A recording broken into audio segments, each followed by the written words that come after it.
Welcome to the Windows Computer and Technology channel, and starting this month of February 2026, something I talked about late last year, it is starting to happen.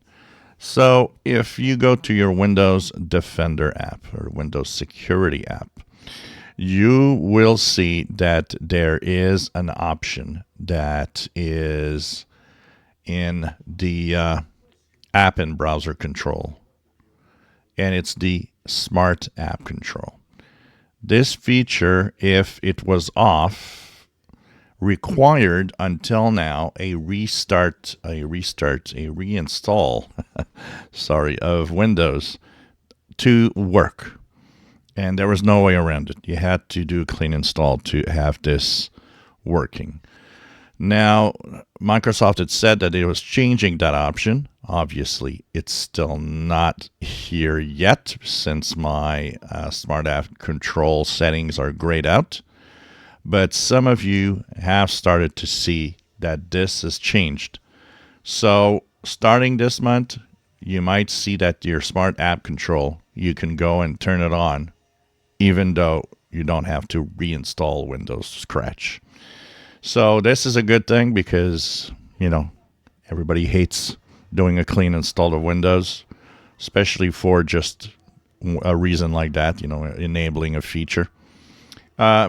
This Smart App Control is actually very good. It protects the Windows system by controlling if apps, drivers, and anything that's running has some kind of signed or is secure, and that is compared to a list that Microsoft has, a smart list of apps.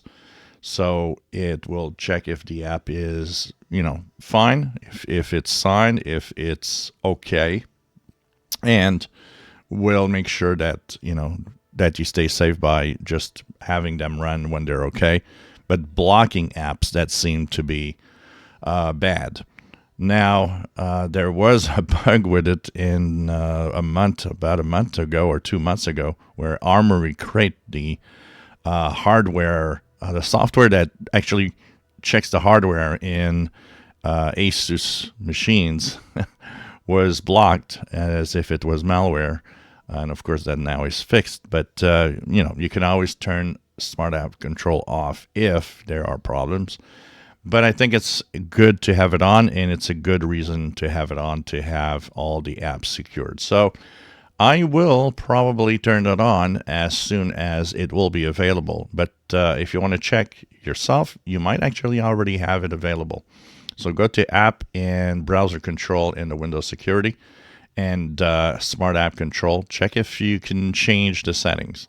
If you can't, it will eventually happen in the next weeks. If you enjoy my videos, please subscribe, give us a thumbs up. Thank you for watching.